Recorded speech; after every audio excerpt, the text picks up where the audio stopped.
O Senhor esteja convosco. Ele está no meio de nós. Proclamação do Evangelho de Jesus Cristo segundo São Marcos. Glória a vós, Senhor.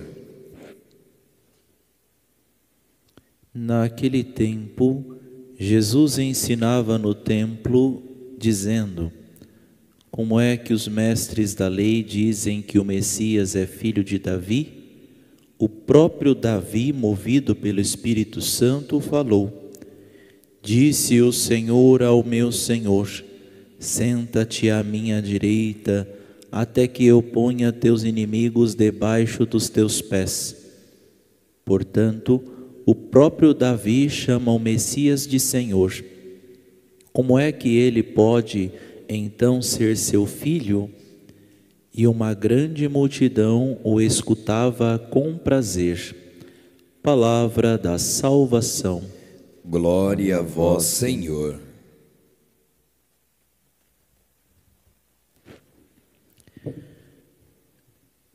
Antes de mais nada e de observarmos o que Jesus nos fala no dia de hoje, precisamos ter clareza como o povo escutava Jesus neste instante. A grande multidão escutava com prazer. Também nós deveríamos ter uma busca, uma intimidade, uma familiaridade, uma amizade com o Senhor, de modo que o escutemos com prazer, façamos traduzir este Evangelho no nosso dia a dia com prazer, sigamos suas leis, seus ensinamentos, seus mandamentos com prazer.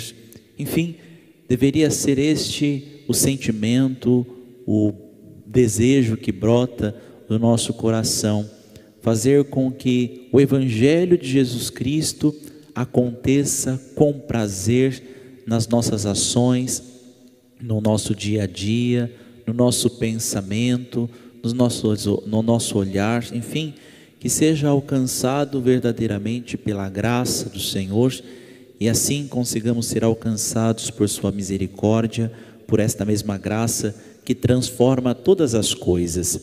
Assim aconteceu na vida e no exemplo do dia a dia de São José de Anchieta. José de Anchieta entrou na congregação, dos padres jesuítas. Naquele momento se dispôs, entrando ainda como seminarista, mas tinha uma enfermidade, sempre estava muito doente, sempre muito doente, na região de Portugal. E alguém que estava aqui, agora me falha o nome de um dos padres, que escrevia, olha, envia os padres para cá que nós estamos precisando de gente para trabalhar, tem muita gente para ser evangelizada nestas terras. E envie também os doentes, porque aqui não sabemos o motivo, muitos ficam curados, talvez pela temperatura, não sabemos bem ao certo, mas é verdadeiramente uma terra muito boa, uma terra que nós batizamos como Terra de Santa Cruz. E então ele foi enviado ainda como seminarista, 2 anos só de seminarista, e já foi enviado aqui para o Brasil, e aqui mesmo foi ordenado padre, na verdade no caminho, foi ordenado padre para vir e para evangelizar a nossa comunidade, o nossa povo. Estando aqui no Brasil, uns 10 anos depois, mais ou menos, ele foi nomeado superior de toda a terra de missão, aqui do Brasil, e ele era que coordenava, portanto, toda esta região na evangelização dos povos. São José de Anchieta escreve a gramática na língua tupi, Então veja, naquele tempo, naquele momento, ele escreve em português para o tupi, do espanhol para o tupi, como uma forma de dicionário, Mas também a gramática, onde traduzia de alguma forma, a linguagem daqueles indígenas, especialmente do litoral, mas não somente.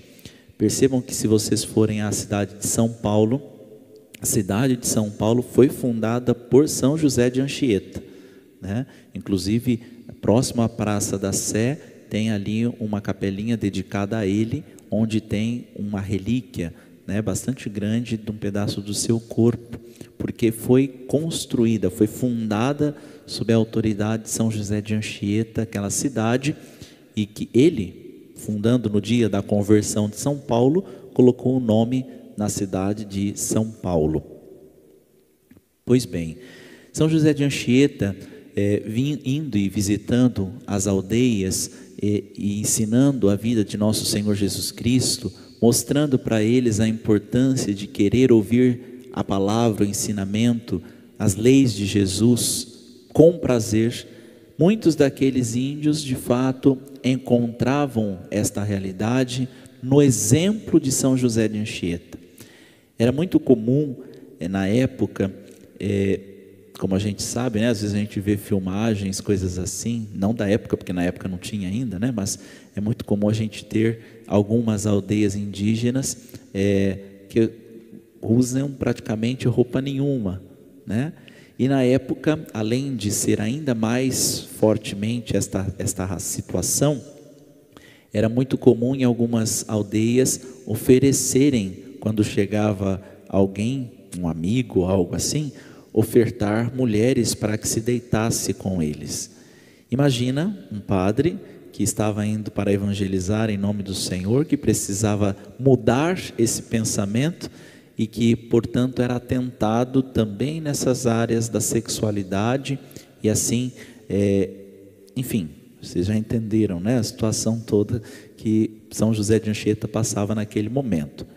Para não cair em tentação e poder ter sempre a busca, o olhar, a atenção voltada às coisas do alto, São José de Anchieta então escrevia um poema dedicado a Nossa Senhora na areia da praia, né? Escrevia, decorava e gravava, portanto, depois, assim que possível, as letras do poema da Virgem. Esse era o nome. É o maior poema em língua latina que foi escrito em toda a história da igreja, né? O maior dos poemas. E o latim é bastante difícil para fazer um poema, né? Para combinar, porque a língua latina ela tem uma particularidade. E ele escreve, portanto, dedica o seu tempo pensando exatamente assim: Mãe Santíssima, não permita que eu desvie o olhar de vós, porque só vós aponta Jesus.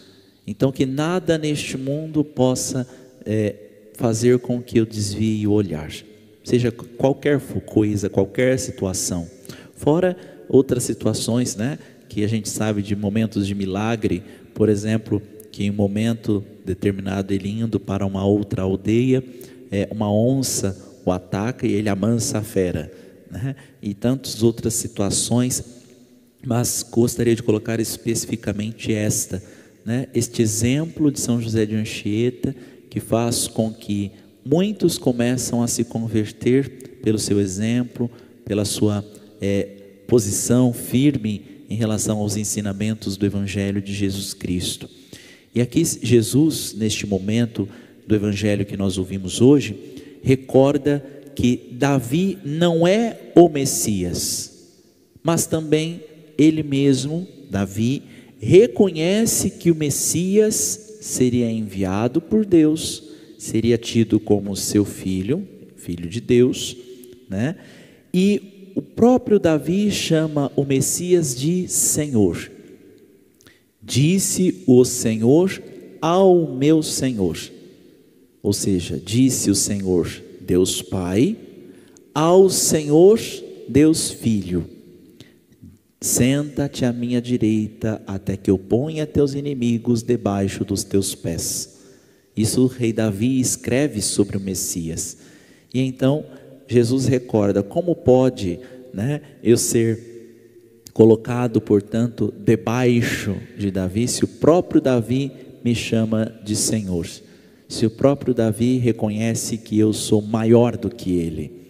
E então a multidão escutava atenta àquela realidade, àquela situação, àquele momento, e com prazer acolhia no seu coração.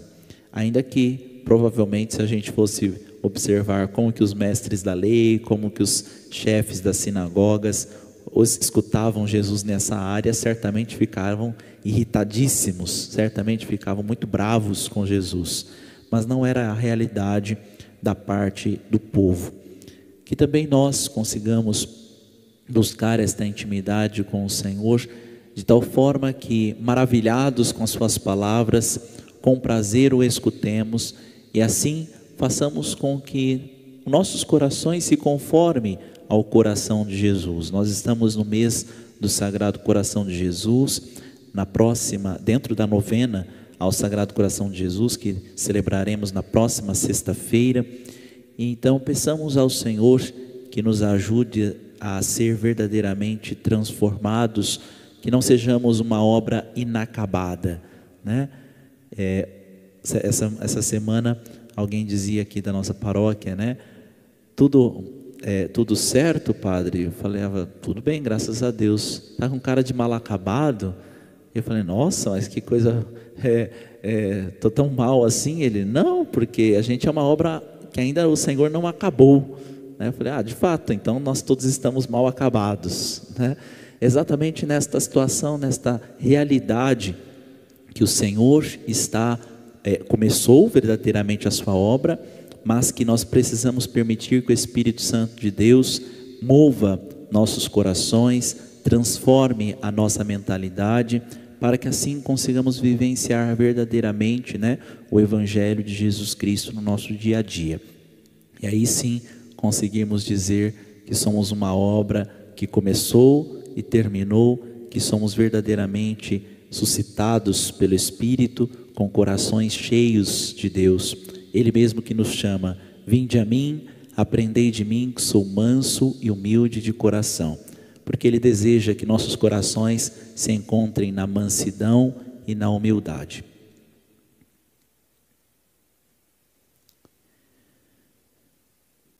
Sentados, apresentemos no altar de Deus o pão e o vinho, nossa vida e coração.